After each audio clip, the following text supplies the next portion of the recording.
Class में हमने क्या पढ़ा था?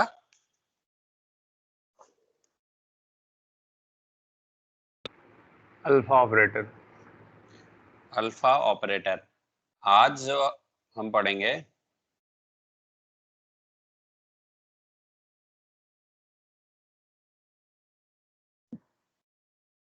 कंपोनेंट एनालिसिस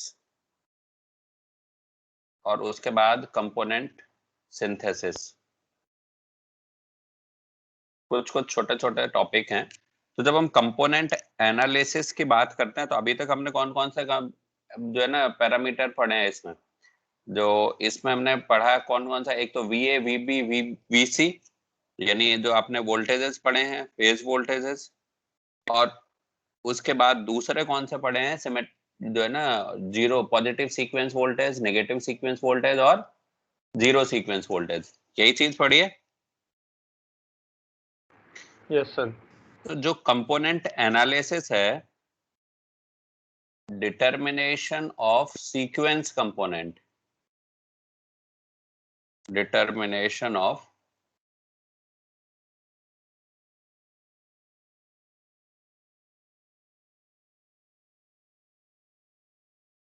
सीक्वेंस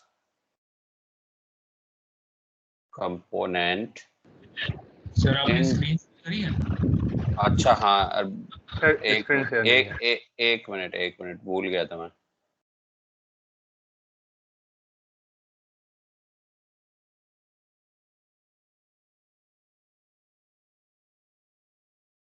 विजिबल है? Yes sir. Determination of sequence component in terms of phase voltages. और अगर जो है ना, इसको आप ऐसा मान लो कि V0 और कौन सा था, V0, V1, V2, ये कौन सा है, जीरो सीक्वेंस, ये पॉजिटिव सीक्वेंस, ये नेगेटिव सीक्वेंस। इनको हमें किसके टर्म्स में एक्सप्रेस करना है, VA, VB and VC।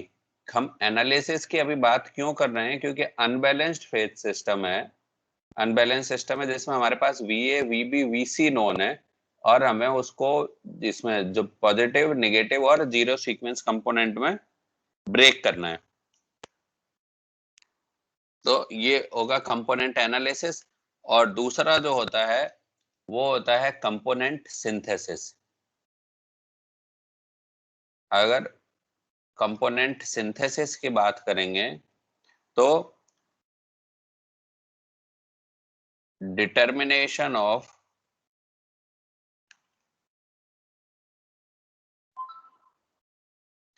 Original phasors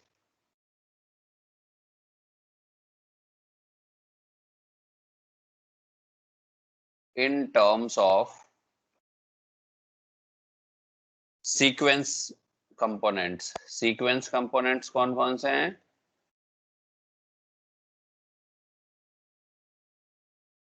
तो यानी आपको VA, VB, VC इनको एक्सप्रेस करना है किसके टर्म्स में, V0, V1 एंड V2 के टर्म्स में। ठीक है।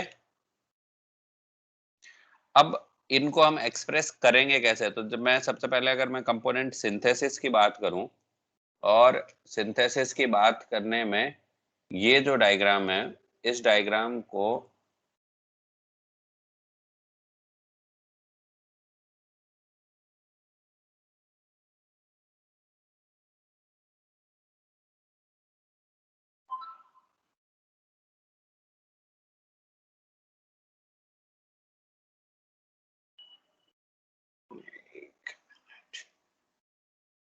इसको मैंने यहाँ से कॉपी किया और कॉपी करके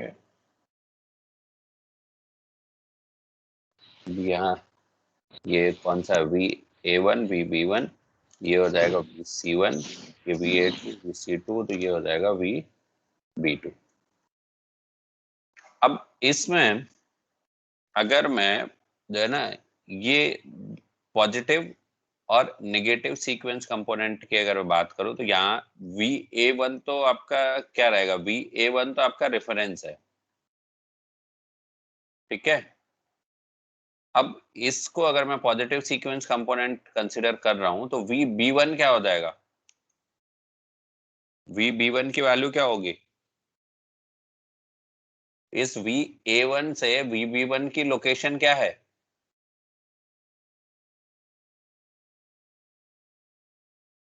अगर हम एंटी क्लॉकवाइज चल रहे हैं तो ये कितना है 120 डिग्री, ये और कितना 120 डिग्री, यानी ये VA1 से 240 डिग्री पर है। Alpha square. हाँ, तो VB1 will be equal to alpha square VA1। Similarly VC1 क्या हो जाएगा, अल्फा VA1। Alpha VA1। अब मैंने लिया ये नेगेटिव सीक्वेंस वाला, अगर लिया तो नेगेटिव सीक्वेंस से क्या हो जाएगा, यहां से VB2 क्या होगा, अल्फा VA1 A1 अल्फा अरे A2 VA। VA2। और क्योंकि यहाँ पर VA2 क्या है, रेफरेंस है, यहाँ VA2 is reference. VB2 will be is equal to alpha A2 और VC2 will be equal to alpha square VA2। जब नेगेटिव सीक्वेंस ले, अगर जीरो सीक्वेंस ले रहा हूं तो यहाँ पर क्या है, जो VA0 will be equal to VB0, this will be equal to VC0, क्योंकि इनके तीनों के मैग्नीट्यूड बराबर है और अल्फा तो इसमें है ही नहीं, कोई फेज जो है ना, फेज डिफरेंस ही नहीं है। ये क्लियर है यहां तक,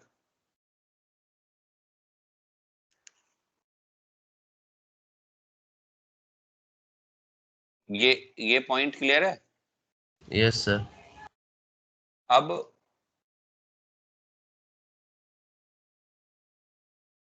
ये हर एक फेज वोल्टेज, चाहे VA हो, चाहे VB हो, चाहे VC हो, VA VB VC कोई भी हो, तो अगर मैं VA की बात करूंगा तो VA के भी तीन कंपोनेंट होंगे। कौन कौन से होंगे, positive sequence component, zero sequence और नेगेटिव। तो VA will be equal to VA0 plus VA1 plus, इसके बाद और क्या हो जाएगा VA2। एक ए फेज के तीन कंपोनेंट हैं, zero sequence, positive sequence and negative sequence. VB will be equal to क्या होगा, VB0 plus VB1 plus VB2। VC will be equal to क्या होगा, VC0 plus VC1 plus VC2। ये point clear है। Yes sir. अब VA को इसमें हम ये वैल्यू अगर पुट करते हैं तो VA0 तो यही रहा, VA0 प्लस VA1 ये भी यही रहा, क्योंकि हम अभी ए फेज के लिए देख रहे हैं ना काम, तो और प्लस क्या हो जाएगा VA2। अगर मैं इसमें VB के रिस्पेक्ट में बात करूं तो VB0 की वैल्यू क्या हो जाएगी, VA0, क्योंकि VA0 B0 C0 ये सब क्या है, बराबर। और अभी हमें यहाँ करना क्या है कि VABC को जीरो पॉजिटिव और नेगेटिव सीक्वेंस के टर्म्स में, इनके zero positive sequence, negative sequence और जीरो सीक्वेंस वोल्टेज के टर्म्स में एक्सप्रेस करना है। तो VB will be equal to VA0 plus, अब VB1 है, VB1 किसके इक्वल है, VB1 is equal to alpha square VA1। मैं यहाँ क्या लिखूंगा, alpha square VA1 plus VB2, ये VB2 किसके इक्वल है, अल्फा VA2, तो अल्फा VA2।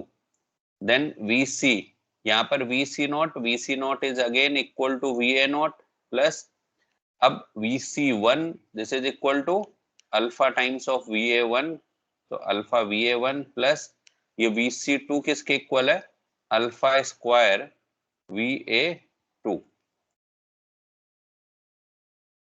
यहां तक तो कोई दिक्कत नहीं है? No sir. अब और आगे बढ़ते हैं, तो इसको हम इस तरीके से लिख सकते हैं, इस पूरे एनालिसिस को VA, VB, VC मैट्रिक्स के फॉर्मेट में अगर मैं इसे रिप्रेजेंट कर रहा हूं तो, और 1 1 1 1 1 1, यहाँ से क्या आएगा, ये अल्फा स्क्वायर, ये क्या आएगा अल्फा, फिर ये कौन सा आएगा अल्फा, और इसके बाद ये क्या आएगा अल्फा स्क्वायर, और ये क्या होगा VA0, VA1 और VA2। लिख सकते हैं ना इस तरीके से? Yes sir. शॉर्ट में अगर इसको लिखेंगे तो हम लिखेंगे VABC, this will be equal to AV, इसको क्या लिखेंगे V012। ये इसका रिलेशन है। ये रिलेशन किसके लिए है? कंपोनेंट सिंथेसिस के लिए, जहां पर A क्या है, A इज इक्वल टू ये जो मैट्रिक्स है, और इस इक्वेशन को बोलते हैं, ये जो इक्वेशन है this is known as synthesis equation.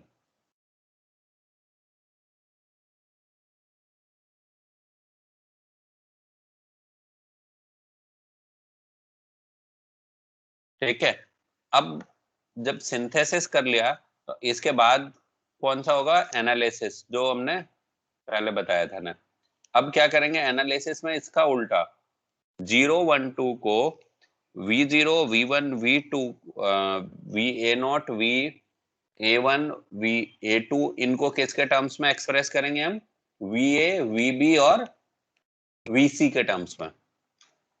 अगर इसका उल्टा करना है तो यहाँ पर देखिए ये VABC है, मैं इसमें क्या करूं, यहाँ पर A इनवर्स का मल्टीप्लाई कर दूं, तो A इनवर्स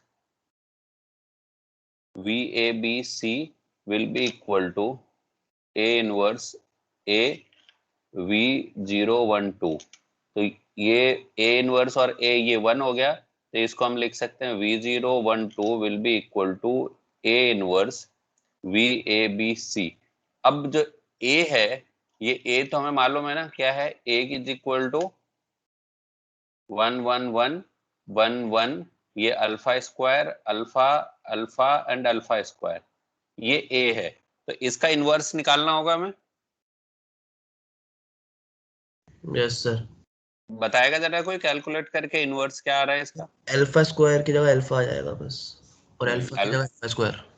तो A इनवर्स जो है ना, और क्या चेंज होगा, और भी कोई चेंज? 1/3 बाहर आ जाएगा। हाँ 1/3 1 1 1 1 alpha alpha square 1 alpha square और अल्फा, ये A इनवर्स है। तो मैं यहाँ क्या लिखूंगा, V012 will be equal to 1/3 1 1 1 1 alpha alpha square 1 alpha square alpha and VABC। मैं अगर मैट्रिक्स को ओपन करता हूं तो ये क्या हो जाएगा V0 sorry VA0, then VA1, फिर ये VA2, this will be equal to 1/3 1 1 1 1 1 alpha alpha square alpha, और ये हो जाएगा VA VB एंड VC। इसको जब और एक्सपेंड करेंगे तो एक्सपेंड करने के लिए VA0 will be equal to 1/3 VA plus VB plus VC, ये इनको जब हम सॉल्व कर रहे हैं ना, then VA1 will be equal to क्या होगा 1/3 VA plus alpha VB plus alpha square VC, then VA2 will be equal to 1/3 VA plus alpha square VB plus alpha VC। ठीक है, तो ये हमने कंपोनेंट का एनालिसिस कर लिया। अब इनमें ये जो रिलेशन है, चाहे ये वाला हो और या फिर ये जो रिलेशन था, ये जो इसका सिंथेसिस इक्वेशन, ये दोनों ही रिलेशन ऐसे हैं जो हमारे आगे यूज होने हैं। तो यहां तक तो किसी को कोई दिक्कत नहीं है ना? No sir. अब इसमें जो है ना, आप इसे चाहो तो मैट्रिक्स फॉर्म से भी कर सकते थे, या फिर जो है ना, अगर मैट्रिक्स फॉर्म से नहीं करना तो आप सीधे जो VA VB VC है, इनको अगर आप सीधे ऐड भी कर देते, जो VA VB VC यहाँ से अगर आप इन तीनों को ऐड कर दोगे, एक बार अगर आपने इन तीनों को ऐड कर दिया, मान लो जो हमने ये मैट्रिक्स का इनवर्स निकाल रहे हैं ना, अदर अल्टरनेटिव क्या हो सकता है?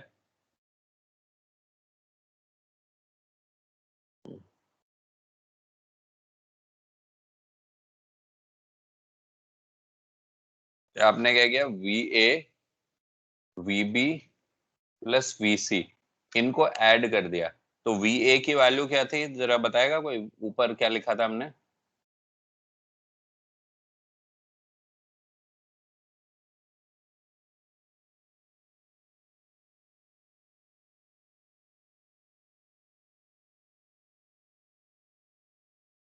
क्या लिखा था, कोई बता दो।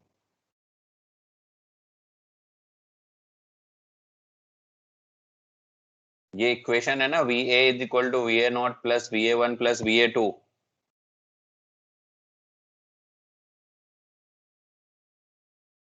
तो VA की जगह हमने क्या लिखा, VA0 plus VA1 plus VA2।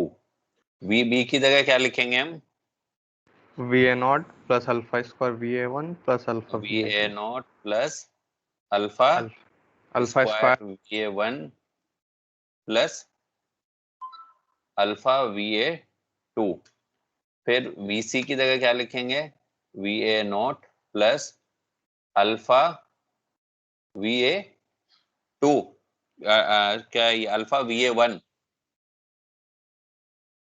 Plus ये अल्फा है तो वहां पर क्या हो जाएगा, अल्फा स्क्वायर VA2। यही होगा। इसको अगर हमने सॉल्व किया तो ये VA0 VA0 ये VA0, ये तीनों क्या हो जाएंगे, ये 3 VA0 प्लस VA1 को अगर हम देखते हैं तो VA1 और VA1, तो 1 plus alpha square plus alpha into VA1 plus VA2 देखेंगे तो VA2 अल्फा VA2 और अल्फा स्क्वायर VA2, तो 1 प्लस अल्फा स्क्वायर VA2। इसमें this will be equal to 3 VA0। क्यों? क्योंकि इसकी वैल्यू क्या होती है 0 और इसकी भी वैल्यू क्या होती है 0। तो VA0 will be equal to 1/3 VA plus VB plus VC, यानी जो रिलेशन हमने यहाँ डिराइव किया था ना ये, तो आप उसको इस तरीके से भी डिराइव कर सकते हो। VA0 के लिए ये VA1 निकालना है, तो जो VA1 जो आपने जिसमें VA1 को सीधा रखोगे सेकंड इक्वेशन में अल्फा का मल्टीप्लाई करोगे VB में और VC में अल्फा स्क्वायर का, देन उसका ऐड कर दोगे तो ये वैल्यू आ जाएगी। बाकी सारे जीरो हो जाएंगे, केवल ये टर्म बचेगा, VA1 वाला टर्म बचेगा, VA0 और VA2 वाला जीरो हो जाएगा। तो ये अल्टरनेट मेथड भी समझ में आ गया इसका? Yes sir. अब अल्टरनेट के बाद ये जो है ना, एक वो जो है ना, आपको एक छोटा सा क्वेश्चन ये पूछा जा सकता है कि शो दैट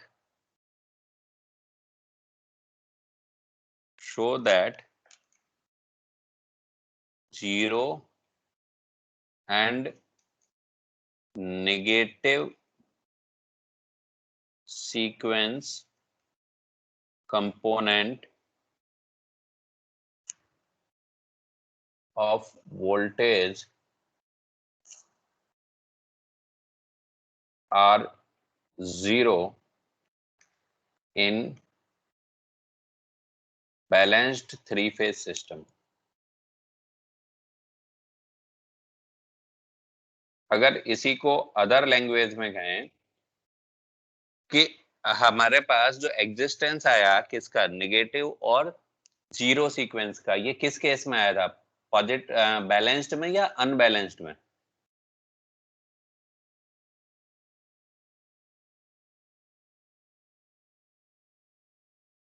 बताओ किस केस के लिए आया था ये? अनबैलेंस्ड। अनबैलेंस्ड के लिए। तो बैलेंस्ड में तो ये नेगेटिव और जीरो सीक्वेंस का कोई कॉन्सेप्ट ही नहीं था। तो अगर नहीं था तो आप इसे प्रूव कैसे करोगे कि अगर जो बैलेंस सिस्टम है, बैलेंस सिस्टम में ये negative sequence and zero sequence exist नहीं करते? या इसको अगर हम और दूसरी लैंग्वेज में कहें कि ये जो ना लिखा है ना, show that zero and negative sequence component of voltage are zero in balanced, या फिर कहो इसको अदर लैंग्वेज में कह सकते हैं कि prove that only positive sequence component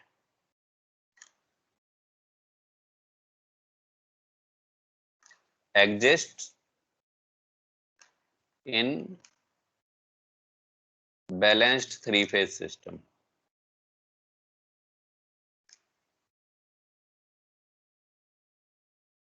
जो positive sequence component of voltage exist in three phase system. तो दोनों में से कुछ भी हो सकता है, चाहे आप कह लो कि नेगेटिव या जीरो सीक्वेंस कंपोनेंट जीरो होते हैं, या only positive sequence component exist करता है। अब इसको प्रूव करना है तो आपको क्या लेना पड़ेगा, एक बैलेंस थ्री फेज सिस्टम। तो बैलेंस थ्री फेज सिस्टम के लिए आपने लिया VA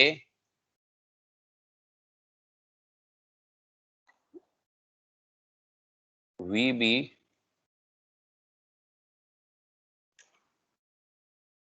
VC। अनबैलेंस्ड नहीं है, बैलेंस्ड है। तो VA VB VC इन सब में फेज डिफरेंस कितना होगा?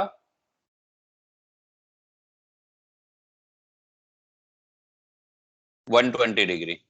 जब ये 120 डिग्री फेज डिफरेंस है तो बैलेंस्ड के लिए VB इज इक्वल टू कितना होगा? बताओ VB की वैल्यू कितनी होगी?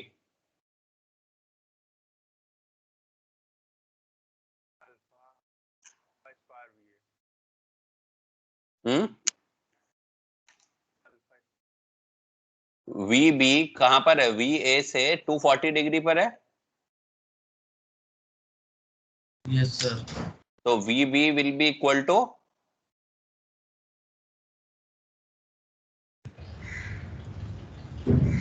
अल्फा ऑपरेटर लगाओ, तो अल्फा स्क्वायर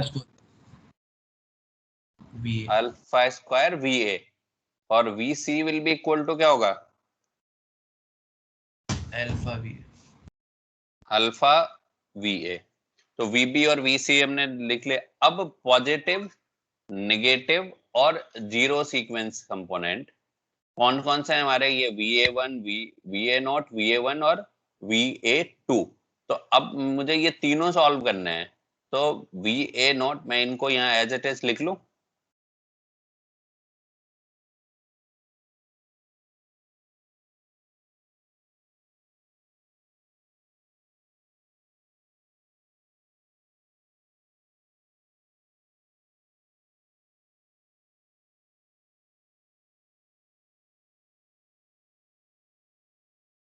अब मैं ये तीनों सीक्वेंस कंपोनेंट को यहाँ सॉल्व करूंगा, किसके लिए? बैलेंस्ड थ्री फेज सिस्टम के लिए।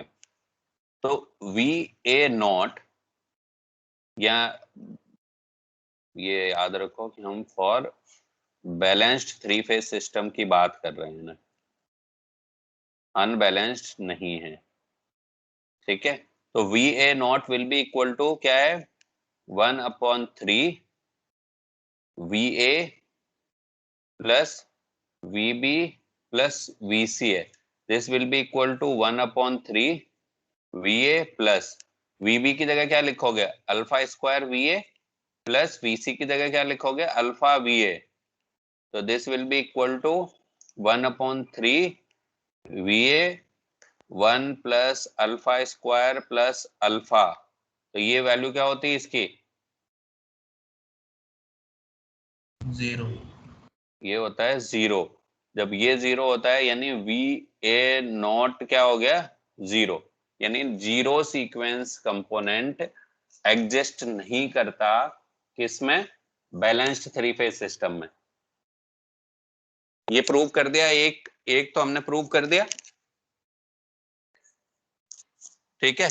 इसके बाद VA0 के बाद फिर दूसरा क्या सॉल्व करेंगे हम, किसके लिए? VA2, क्योंकि हमें पहले ये प्रूव करना है ना कि zero sequence and negative sequence ये एग्जिस्ट नहीं करते। तो VA2 will be equal to 1/3 VA plus alpha square VB है ना, तो अल्फा स्क्वायर इंटू VB की वैल्यू किसके बराबर थी? VB भी अल्फा स्क्वायर VA। तो alpha square into alpha square VA plus alpha VC है, तो अल्फा इंटू VC की वैल्यू क्या है? Alpha VA। This will be equal to 1/3 VA plus ये क्या हो गया? अल्फा टू द पावर 4, और इसको अल्फा टू द पावर 4 किसके बराबर होता है? Alpha. Alpha to the power 4 is equal to alpha, यानी हम इसको लिखते हैं actually alpha cube into alpha VA plus alpha square VA। So this will be equal to 1/3 VA plus alpha VA plus alpha square VA। क्यों? क्योंकि ये जो alpha cube है this is equal to 1/3 VA 1 plus alpha square. This will be equal to 0। अगर ये 0 हो गया means VA2 this will be equal to 0। तो हमने ये प्रूव कर दिया कि जीरो सीक्वेंस और नेगेटिव सीक्वेंस कंपोनेंट एग्जिस्ट नहीं करते किसमें? बैलेंस्ड थ्री फेज सिस्टम में। अब हमें क्या प्रूव करना था कि ये अगर नेगेटिव और जीरो नहीं करते तो क्या पता पॉजिटिव भी ना एग्जिस्ट करता हो। ये भी तो हो सकता है कि नहीं हो सकता। तो प्रूव ये करना है कि नेगेटिव और जीरो सीक्वेंस नहीं एग्जिस्ट करते but positive sequence voltage exist करता है। तो अब पॉजिटिव सीक्वेंस वोल्टेज के लिए VA1 का इक्वेशन क्या है? 1/3। क्या है इक्वेशन बताओ जरा? 1/3 VA plus alpha VB, VA plus alpha VB plus alpha square VC। This will be equal to 1/3। ये जो VA तो VA हो गया प्लस अल्फा की जगह क्या हो जाएगा? अल्फा VB की जगह क्या होगा? Alpha square alpha into alpha square VA plus alpha square और VC की जगह क्या होगा? Alpha VA। So 1/3 VA plus alpha cube VA plus alpha cube VA। Alpha cube और अल्फा क्यूब क्या होते हैं? 1। This will be equal to 1/3 VA plus VA plus VA। So 1/3 multiplied by 3 VA, 3 से 3 cancel. So VA1 will be equal to VA। तो और जो balance three phase system है इसमें VA1 will be equal to VA, मतलब जो only positive sequence voltage exist करता है।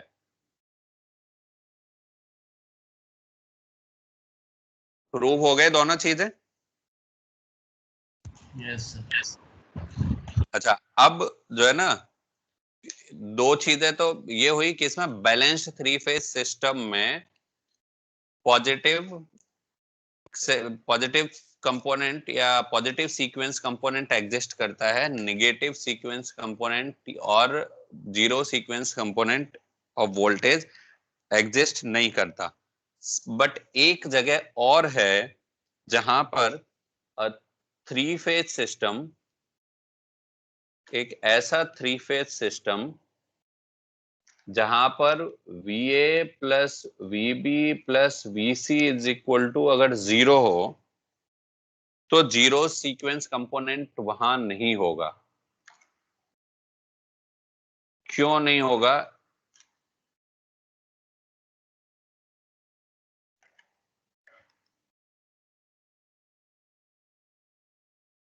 Will disappear. क्यों? जीरो सीक्वेंस कंपोनेंट कौन सा है? ये है ना, VA नॉट की वैल्यू क्या है? 1/3 VA plus VB plus VC। तो जब VA plus VB plus VC की वैल्यू 0 है तो VA नॉट क्या हो जाएगा?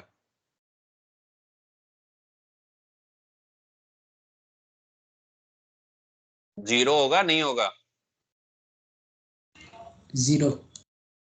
अच्छा, अब अगर 0 होगा तो ये जो कंडीशन है VA plus VB plus VC is equal to 0, ये कहां मिलती है? बैलेंस्ड। बैलेंस्ड नहीं बेटा, डेल्टा कनेक्टेड सिस्टम में। Okay sir.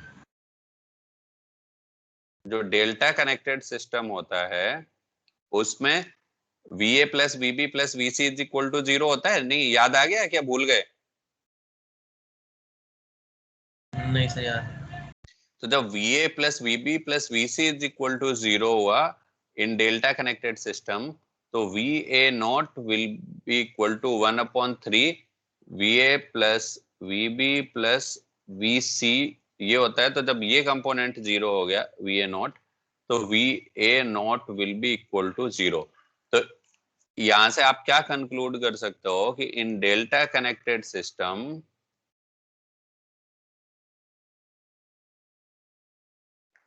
जो zero sequence component will not exist. ये इसके स्पेशल कंडीशंस हैं, इसलिए मैं डिस्कस कर रहा हूं। Zero sequence component will not exist. Clear है? Yes sir. तो आज हमने आज की क्लास में क्या पढ़ा? कंपोनेंट को हमने पहले क्या किया था? सिंथेसाइज किया था, फिर कंपोनेंट को एनालाइज किया, और उसके बाद जो जीरो सीक्वेंस कंपोनेंट है, sorry balanced three phase system में, ये प्रूव किया कि केवल पॉजिटिव सीक्वेंस वोल्टेज एग्जिस्ट करता है। और उसके बाद एक स्पेशल केस कि डेल्टा कनेक्टेड सिस्टम में जीरो सीक्वेंस कंपोनेंट वोल्टेज का एग्जिस्ट नहीं करता। ठीक है? Yes sir. इसके आगे का जो है ना, हम फिर नेक्स्ट क्लास में पढ़ेंगे। ठीक है? Okay sir.